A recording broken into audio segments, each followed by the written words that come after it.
Bonjour ma famille dans le Seigneur, frères et sœurs en Christ, chers frères musulmans, chers frères bouddhistes, chers frères athées, nous sommes tous des créatures de l'Éternel. J'aimerais vous parler, aujourd'hui nous sommes le 5 janvier, 2021. J'aimerais vous parler de ce que le Seigneur m'avait dit le 30 décembre 2020, je n'avais pas terminé. Alors, lorsque le Seigneur m'avait parlé des enfants, lorsqu'il avait dit « il faut assister les enfants » pour ceux qui se rappellent. Et après, j'ai vu des créatures immondes qui étaient en quête des petits-enfants. Et je l'ai aussi vu le 25 décembre, j'ai vu des chiens. Il y avait des chiens, ce sont des chiens spirituels. Il y avait des chiens qui se promenaient dans les rues en train de chercher des enfants. C'était le 25 décembre. Il y avait des chiens spirituels dans les rues en train de chercher les enfants. C'était juste une pause. Donc, lorsque le Seigneur m'a parlé des enfants le 30 décembre 2020, nous étions encore en 2020, et après, il m'a montré des gens qui étaient en train de se préparer.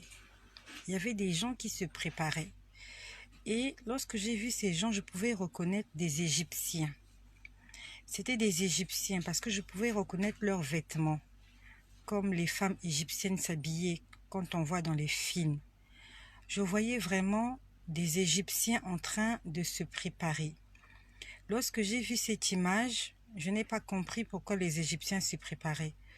Le Seigneur m'a révélé qu'il s'agissait en fait du monde des ténèbres, parce qu'il m'a dit « l'Égypte, c'est d'où vous venez ». L'Égypte, c'est le monde, et on sait que le monde entier est sous le contrôle du malin. Et j'étais en train de voir des hommes et des femmes habillés en tenue égyptienne en train de se préparer. Les femmes se coiffaient, elles se faisaient belles pour un événement. Et le Seigneur m'a dit que dans le monde des ténèbres, ils sont en train de se préparer. Et ils se préparent comme ça tous les jours parce qu'ils savent qu'il ne leur reste plus de temps. Et pendant que le monde entier est en train de se préparer, pendant que le monde des ténèbres est en train de se préparer, les enfants du Seigneur sont en train de dormir. Je l'ai vu le 30 décembre dans la matinée, comment les Égyptiens se préparaient. Nous ne sommes pas les Égyptiens, nous sommes les enfants d'Israël. Nous sommes sortis d'Égypte et nous allons à Canaan. Les Égyptiens, c'est le monde des ténèbres, ce sont les méchants. Ils sont en train de se préparer. Le Seigneur nous a dit il n'y a pas longtemps que bientôt il y aura le jubilé. Le monde des ténèbres aussi va bientôt fêter son jubilé parce que nous savons que Satan est un imitateur. Et le jubilé de Satan, c'est quand le Seigneur aura pris son épouse.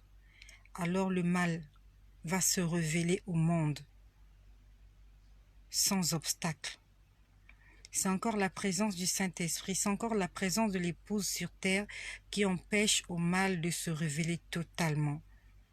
Et après, j'ai entendu encore la sonnerie du réveil. C'était la deuxième fois que j'entendais la sonnerie du réveil.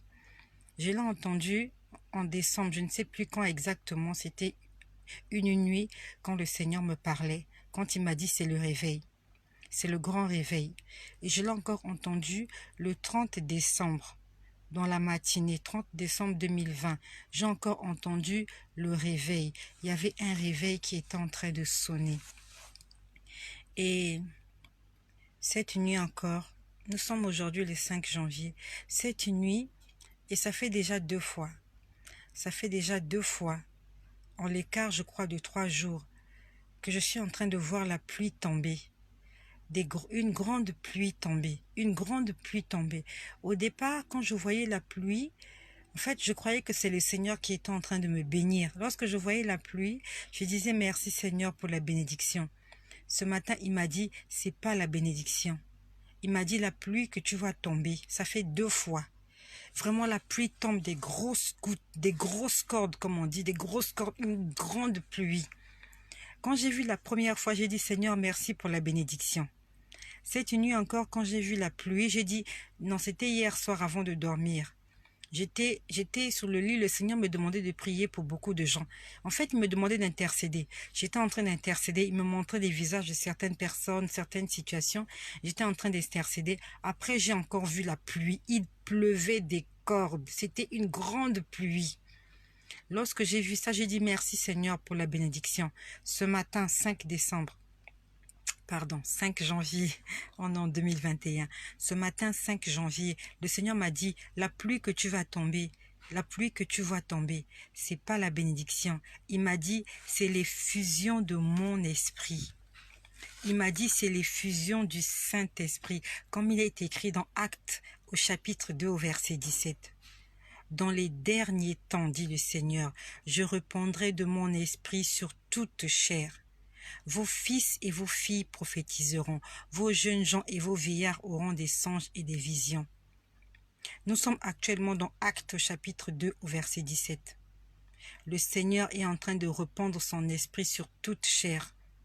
Et il m'a dit, la pluie que tu vois tomber, ce n'est pas la bénédiction, mais c'est l'effusion de mon esprit sur les fils, sur les filles du Seigneur, sur les servantes et sur les serviteurs et les servantes du Seigneur. Il m'a dit, c'est l'effusion du Saint-Esprit, le dernier réveil avant le retour du Seigneur.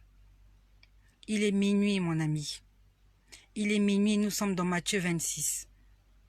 Au milieu de la nuit, les vierges folles et les vierges sages s'assoupirent. Alors ils entendirent une voix qui disait, « Réveillez-vous, voici l'époux. » La sonnette est déjà là. J'ai entendu le réveil.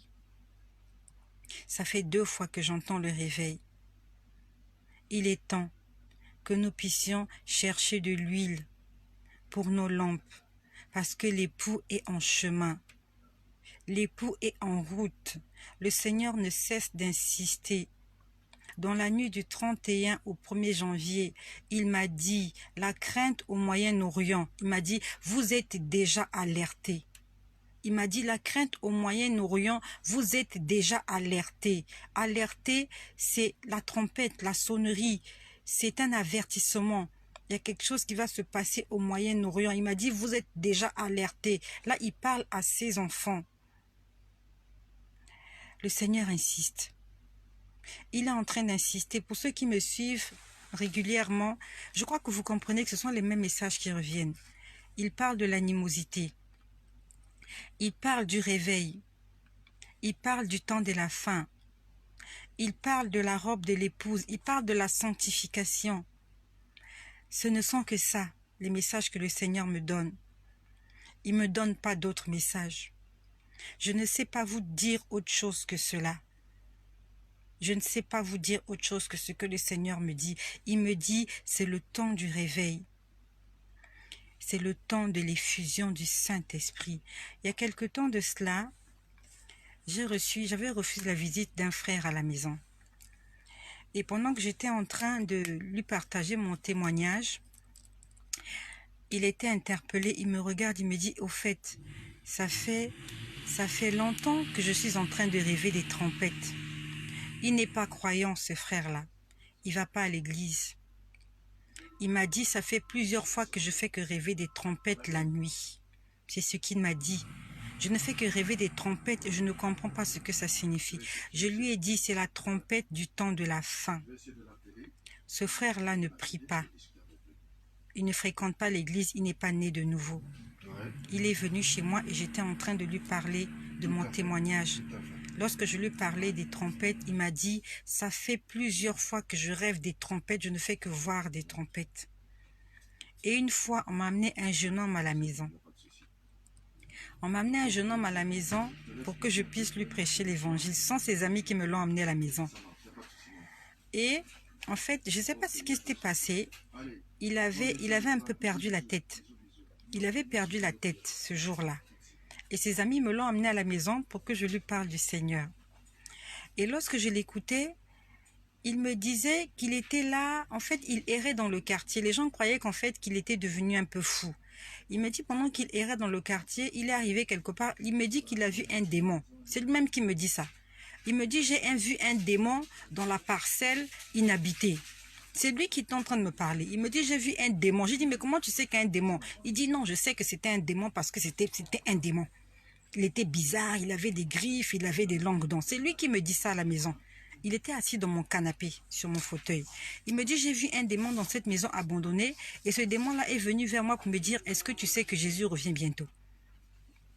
Il me dit, c'est ce démon-là qui lui a dit, est-ce que tu sais que Jésus revient bientôt?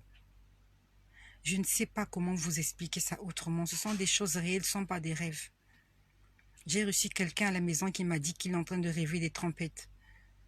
J'ai reçu quelqu'un qui avait, on va dire, en fait, les gens croyaient qu'il devenait fou. Et on me l'a amené à la maison pour que je puisse lui parler du Seigneur. Et lorsque je l'écoutais, il m'a dit, j'ai vu un démon dans une maison abandonnée qui m'a dit, est-ce que tu sais que Jésus revient bientôt? Ouais, tu as eu le manque de voyant. Je vous invite à faire le ménage pendant qu'il est encore temps. Comme il est écrit dans Ésaïe 55 au verset 6.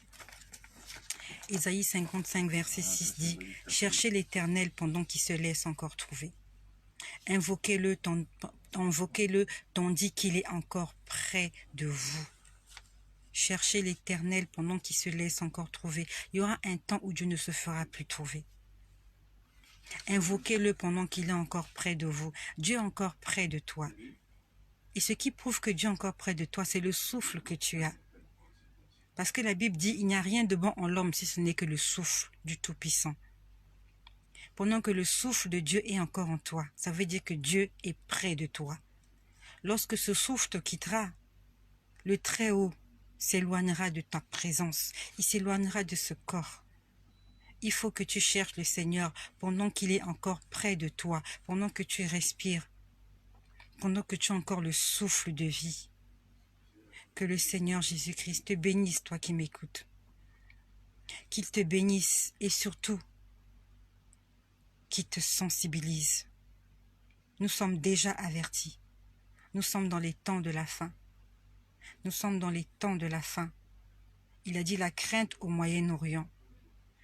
J'ai entendu la sonnette, j'ai entendu le réveil. J'ai entendu parler du jubilé. Il a dit le jubilé. Bientôt nous allons fêter le jubilé. Il parle de l'animosité. Il est en train de nous demander de nettoyer nos robes, d'arranger, de faire la paix avec tout le monde. Amen, Sarah. Amen. Le Seigneur nous parle parce qu'il nous aime. Parce qu'il nous aime de tout son cœur. Il ne veut pas nous perdre. Il ne veut pas nous perdre. Sois richement béni chez toi et que le Seigneur continue l'œuvre qu'il a commencée dans la vie de chaque personne qui suit ces messages.